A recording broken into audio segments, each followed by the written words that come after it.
અમદાવાદના બાવડામાં પ્રેમ સંબંધમાં એક મહિલાની હત્યાનો બનાવ સામે આવ્યો છે. તેના કારણે પરિવારમાં હૈયાફાટ રુદન જોવા મળી રહ્યું છે. જેમાં આ હત્યારો છે તે 12 વર્ષથી મહિલા સાથે પ્રેમ કરતો હતો, પરંતુ આ મહિલાના અન્ય જગ્યાએ પ્રેમ સંબંધ હોવાની આરોપીને આશંકા હતી ને તેના જ કારણે લોખંડના સળિયાને છરી વડે હુમલો કરીને મહિલાની હત્યા નિપજાવી દીધી. આ ઘટનાના કારણે સમગ્ર વિસ્તારમાં ઘેરા પડઘા પડ્યા છે. આ મામલે આરોપીની પણ પોલીસે ધરપકડ કરી છે. ત્યારે વિગતે વાત કરી આ વિડીયો. વૈષ્ણવજન તો તેને કહીએ જે પીડ પરાઈ જાનાને રે. નમસ્કાર દર્શક મિત્રો, નવજીવન ન્યૂઝમાં આપનું સ્વાગત છે. હું જો ફૈઝાન. અવારનવાર ગુજરાતના અલગ અલગ જિલ્લાઓમાં હત્યાના બનાવો સામે આવી રહ્યા છે. સામાન્ય બાબતોમાં લોકો છરી તલવારો સાથે હુમલાઓની ઘટનાને અંજામ આપી રહ્યા છે. ત્યારે અમદાવાદ ગ્રામ્યના બાવડા તાલુકાના રામનગર વિસ્તારમાં એક 32 વર્ષીય મહિલાની હત્યા કરી દેવામાં આવતા વિસ્તારમાં ખળબળાહટ મચી ગયો છે. જેમાં મનસુખ રાવળ નામનો ત્યાં જ રહેતો આ આરોપી છે તેણે હત્યાની ઘટનાને અંજામ આપ્યો છે. મહિલા છે તેઓ પરિણીત હતા અને મનસુખ રાવળ નામનો જે આરોપી છે તે 12 વર્ષથી મહિલાને એક તરફી પ્રેમ કરતો હોવાની વિગતો સામે આવી રહી છે. ત્યારે આ બાબતના સંદર્ભમાં મનસુખ રાવળને એવી શંકા ગઈ કે મહિલા કોઈ અન્ય વ્યક્તિ સાથે સંબંધમાં છે, આડા સંબંધ છે તેવી આશંકા જતાની સાથે જ મનસુખ રાવળે આ બાબતને લઈને મહિલાના ઘરે તેઓ જાય છે. ત્યારબાદ છરી લોખંડના સળિયા વડે જીવલેણ હુમલો કરે છે અને તેમની ઘાતકી હત્યા નિપજાવી દે છે.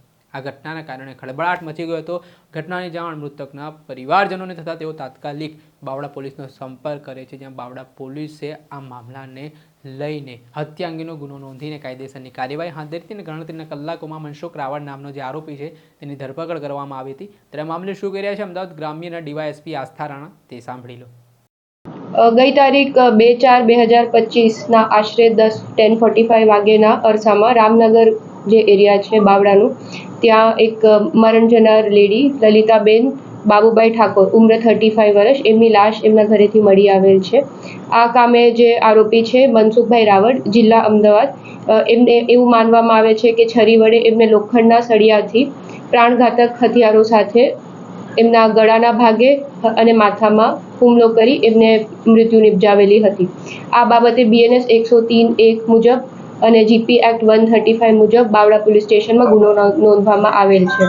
તપાસ દરમિયાન ગુનામાં સંડોવાયેલ આરોપી મનસુખભાઈનું જાણવામાં આવેલ છે કે એ લલિતાબેન સહિત 12 વર્ષથી પ્રેમ સંબંધમાં હોવાનું જણાવેલ છે અને એમને એવી શંકા હતી કે જે મરણ જનાર છે એમના કોઈ આડા સંબંધ છે, એટલે એમને ખૂબ મન દુઃખ થયેલું હતું. આ મન દુઃખના આધારે એમને જે મરણ જનાર છે એમની મૃત્યુ નિપજાવેલી હતી. હત્યાના આગળના દિવસે શું પરિસ્થિતિ આખી બની હતી? સવારે આખી પરિસ્થિતિ શું બની હતી? શું આખો માહોલ જોયો હતો આરોપીના ઘરે? એ આખી વાત શું?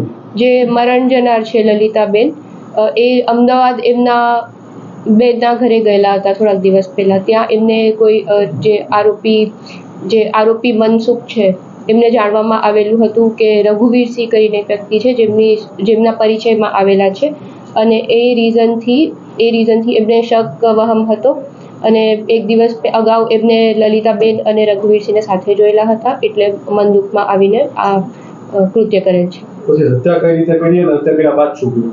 હત્યા એમને લોખંડના સળિયા સાથે કરેલી છે અને માથામાં અને ગળાના ભાગે એમને ઈજા પહોંચાડેલી છે, જેથી મૃત્યુ થયેલી છે. આરોપીનું બેકગ્રાઉન્ડ શું છે? મૃતક સાથે કેટલા વર્ષથી તે સંપર્કમાં? આરોપી જે મનસુખભાઈ છે એ આઈસર ગાડી ચલાવે છે અને જે મૃતક છે લલિતાબેન જોડે 12 વર્ષથી પ્રેમ સંબંધમાં હતા. મૃતકના લગ્ન કોની સાથે થયેલા? એ છૂટાછેડા થયા છે કે નથી થયા? એ આખો મામલો શું? મૃતક જે છે એમના લગ્ન થયેલા છે અને 12-13 વર્ષ પહેલા છૂટાછેડા થયેલા છે. આરોપીના ફેમિલીમાં કોણ કોણ? આરોપીના ફેમિલી જે છે એ પાછળની શેરીમાં રહે છે. આપણે સાંભળ્યા હતા અમદાવાદ ગ્રામ્યના ડીવાયએસપી આસ્થા રાણા. તેમણે આ સમગ્ર મામલાને લઈને માહિતી આપી છે, જેમાં આડા સંબંધની આશંકાએ મહિલાની હત્યા થઈ હોવાની વિગતો હાલ કહેવાઈ રહી છે. એમાં આ મનસુખ રાવળ નામના આરોપી છે તે 12 વર્ષથી એકતરફી પ્રેમમાં હતો અને તેને આ મહિલા અન્ય યુવક સાથે સંપર્કમાં હોય તે પ્રકારની તેને આશંકા હતી ને તેના જ કારણે હત્યાની ઘટનાને અંજામ આપવામાં આવી છે. તે મામલે પોલીસે અલગ અલગ ટીમો બનાવીને ગણતરીના કલાકોમાં આરોપીની ધરપકડ કરીને હવે તેને જેલના સળિયા પાછળ ધકેલી દીધો છે. દર્શક મિત્રો, નવજીવન ન્યૂઝને આપ લાઇક કરી લો, સબસ્ક્રાઇબ કરી લો અને શેર કરવાનું ભૂલતા નહીં. વૈષ્ણવજન તો તેને કહીએ જે પીડ પરા